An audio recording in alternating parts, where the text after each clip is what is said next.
I'm looking forward to this next segment a lot. We are going to be joined first by Miriam Manda. Now, she is with ArtsBuild here in Chattanooga. Hi, Miriam. Hi, Scott. Thank you so much for having me on today. I'm so Great excited to to talk have with you. you on.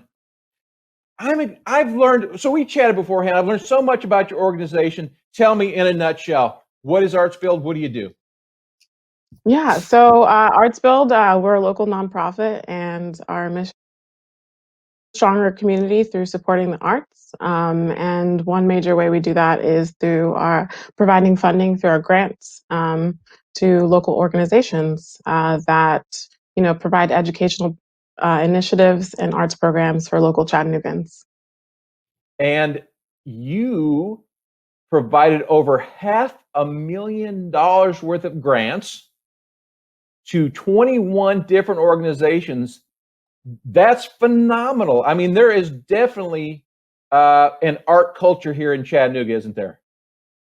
There definitely is. It's vibrant, it's growing, and we're here to support it. And yeah, so our mission support grant is what you're referring to. So we provided 500,000 in funding to 21 local arts organizations this year. And we actually increased our funding from last year. And we also funded 3 new grant recipients. And that's who you'll be talking with today, is one of those grant recipients. And we also, this is the first year that we are have increased the number of organizations that we've su- supported. So even during this COVID crisis, you all are really getting a lot of community support. Tell me, how would someone get involved? How, if you love the arts, 2 questions. How do I support your organization? And how do I find out what's going on in our arts community? Yeah, so you can definitely support through becoming one of our donors. So you can easily visit artsbuild.com, and we have a section where you can click donate. And this is also a landing page where you can find out about all of our cultural partners, and those are institutions and small organizations that are providing ongoing programming, whether it's virtual programming or visiting the institutions here locally in Chattanooga, whether it's the Creative Discovery Museum, for example. Um, yeah. Well, tell me a little bit about Archwire. What is that, Miriam? Yeah, so Artswire is our weekly newsletter that we publish, and it has information as far as local grants, international grants, national grants that can provide funding, as well as upcoming local arts events that our partners are, feeding us what's happening on a weekly basis as far as their programming, and it's an easy way to get information about upcoming projects, whether if you're a local artist and you want to be involved in something, we will also put that kind of information in there, and you can easily sign up for our newsletter on our website as well. I love that idea. One-stop shopping, find out what's going on, where the arts are, how art lovers can go and enjoy that. Now, you also said something to me earlier that really struck me, Miriam. You said people forget that artists are small businesses, and you all have this artist emergency fund. I understand that you have supported over 100 artists with that fund. Yes, exactly. So, we wanted to mobilize as quickly as we could to support local artists who lost income because of the shutdown, and they had to cancel all their gigs.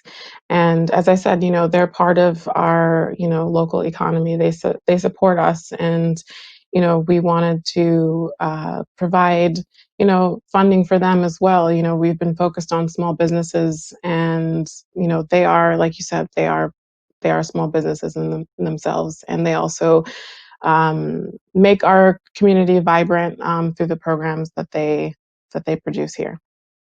Well, and we are fortunate to be joined by Charlotte Caldwell. Now, Charlotte Oh. is the founder of Stoveworks. You are the head honcho of Stoveworks. Charlotte, you have a view and a vision about your organization. Share that with us. You received one of these grants. What are we going to see from Stoveworks? All right. Thanks, Scott. I'm really excited to be on here with both of you guys. Well, we have a pretty comprehensive vision, and we're very excited about the support that we've recently received from ArtsBuild. It helps us in so many ways. The core of our programming revolves around providing support to visual artists through the production, exhibition, and education, like through contemporary practice. And the core programs are that residency and exhibition space, as well as complementary educational programming that helps deepen our audience's experience of the work. You got this vision. I know you got this plan. What do you see when someone like me, I bring my family come down, and when everything gets in place and Stoveworks is running, what are we going to be able to find there? Everything. No. Yeah, you're right. I mean, our goal is to be as fluid in our programming as possible. But we have the ground floor of the space, which is in total 27,000. The entire space is 27,000 square feet. On the ground floor, which is around 9,000 square feet, is all of our public-facing programs. So in that space, you'll find exhibitions that are curated by our curator, Mike Colway-Fagan, who's actually a University of Georgia, used to work at University of Georgia, actually. So spent some time in Athens. And then educational programming that complements that. We have a classroom, and that'll be, artist panels, screenings, artist presentations, anything that helps sort of thicken and sort of generate dialogue surrounding the themes explored in the exhibitions. And then we'll also have a library that'll just be for, people to pop into and sort of self-enrich, we'll say. And then on the second floor, we have our artist residency program. And for the next year, we have roughly 70 artists coming from all over the country, and one international artist. And they'll be staying on site.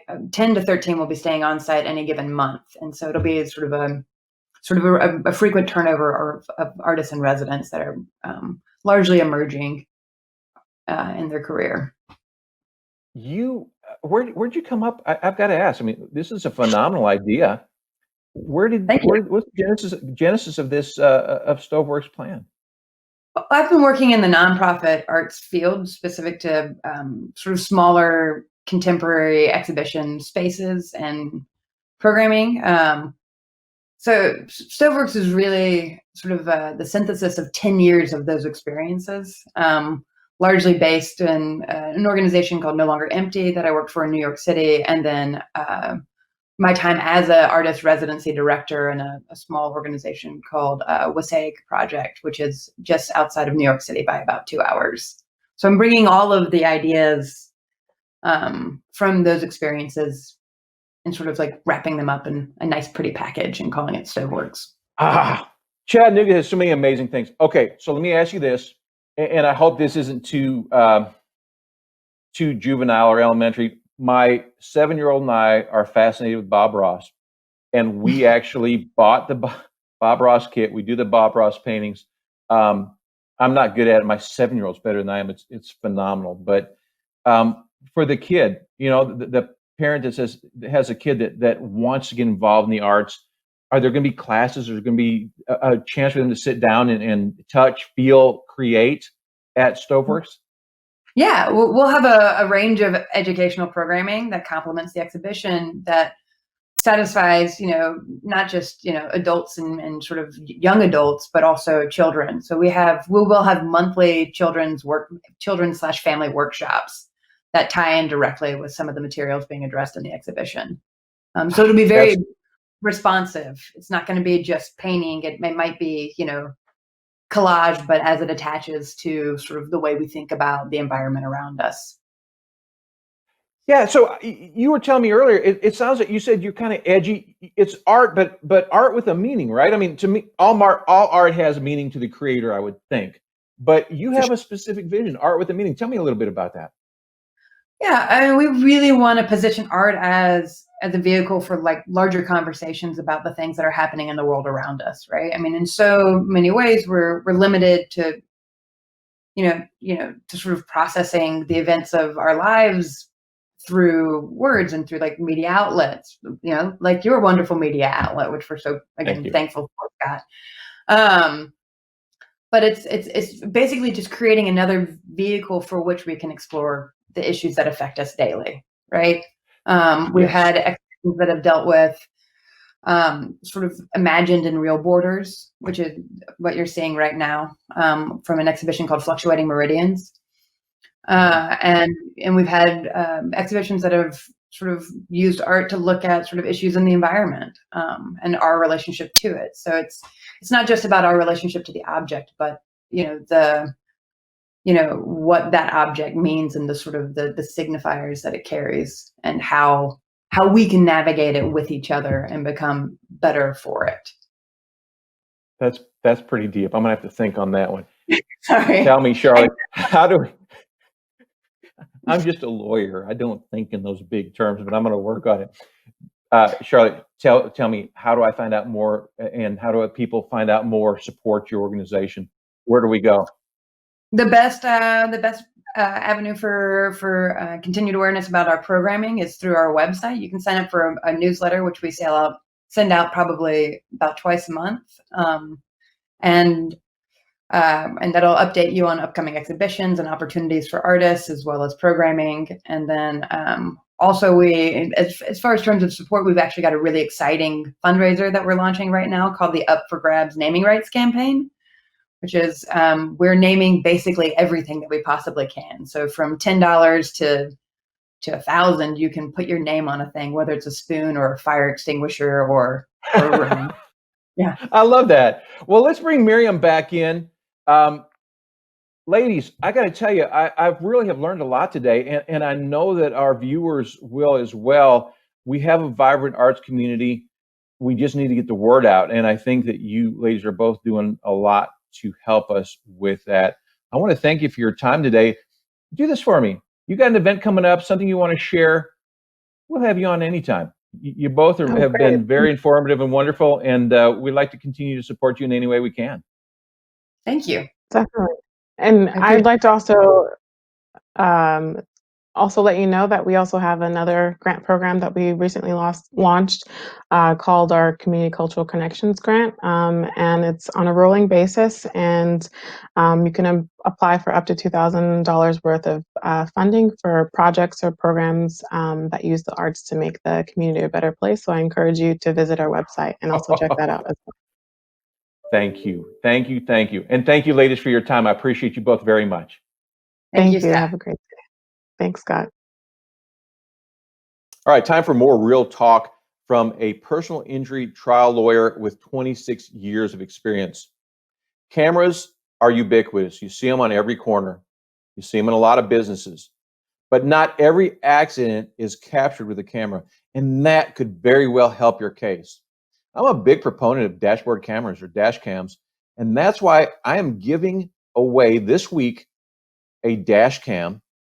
Enter at noogaconnection.tv so that you can protect yourself, protect your family.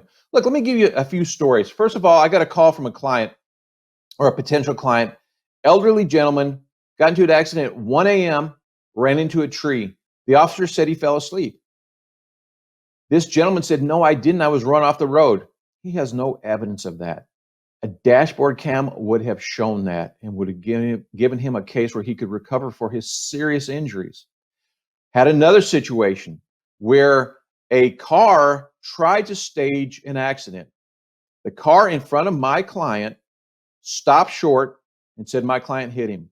Fortunately, there was a witness to the non-accident, and the witness said, "No, that didn't happen." If my client had had a dashboard camera, he could disprove that an accident occurred and protect himself from that setup. And finally, road rage.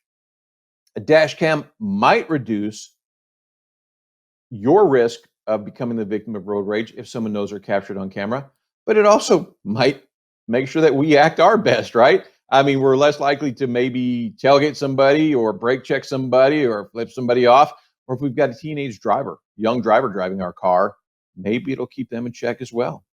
Doesn't hurt. It can protect you. It can take care of your family. And that's what we're all about. Protect yourself, protect your family. Enter to win our camera at NoogaConnection.tv. Good luck. You don't want to miss a single episode of Nooga Connection. So we have great news. You can now listen to us on your favorite podcast platform while you're driving, working out, running. Look us up, search for us, Nooga Connection, and enjoy. Are you on Twitter? Follow us at Nooga Connection. Please like and share this video, like our page, and subscribe to our channel. Nooga Connection is sponsored by my law firm, the Davis Firm. In my 26 years of practice, I spent 15 years working for the dark side, working for insurance companies, preventing you from receiving what you are entitled to. Put my experience to work for you if you've been injured due to the fault of someone else, for example, in a car accident. Look me up on noogalaw.com or call my office. Protect yourself, protect your family.